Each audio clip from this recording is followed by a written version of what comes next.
வஹி என்பது இரண்டு வகைப்படும். ஒன்று ஓதப்படுகிற வஹி, அதுதான் குர்ஆன். இன்னொன்னு ஓதப்படாத வஹி, அதுக்கு பேர் ஹதீஸுகள். இன்னைக்கு ஓதன ஆயத்து அதுதான். இன்னைக்கு வந்த ஆயத்து என்னங்க? நபிகள் நாயகம் வாய் திறந்து என்ன பேசினாலும் வஹிதான். அப்ப என்னன்னா ஹதீஸும் வஹிதான். நல்லா தெரிஞ்சுக்கணும். நம்ம இன்னைக்கு பேசுறது ஒரு கொள்கை சார்ந்த விஷயம். என்ன நிறைய பேர் அதையும் இதையும் சிந்திச்சு கடைசியில வீணா போய் குர்ஆன் மட்டும் போதும்னு ஒரு குரூப் போயிட்டான்.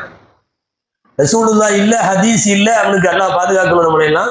இதெல்லாம் இல்ல, குர்ஆன் மட்டும் போதும்னு ஒரு குரூப் உட்காந்துருக்கான். அவன் தொழுவருக்கும் போக மாட்டான், ஒன்றும் போக மாட்டான், ஒரு மாதிரியான மெதப்புல இருப்பான். அவன் அவனுக்காக ஒரு பேர் வச்சிருக்கான். என்ன தெரியுமா பேரு? அஹ்லுல் குர்ஆன். குர்ஆன் ஃபாலோவர்ஸ் அவங்க. மற்றவங்க எல்லாம் நாம என்னமோ வேற எதையோ பின்பற்றிட்டு உட்காந்துருக்கிற மாதிரி. அவங்க அசல்ல குர்ஆனை பின்பற்றுபவர்கள் அவனுக்கு பேர் சொல்றதே தப்பு. அவனுக்கு அசல்ல பேர் என்ன சொல்லணும் தெரியுமா? அஹ்லுல் குர்ஆன் சொல்லக்கூடாது, முன்கிருல் ஹதீஸ்ன்னு சொல்லணும். ஹதீஸை மறுப்பவர்கள் அப்படின்னு சொல்லணும். அதுதான் கரெக்டான பேர்.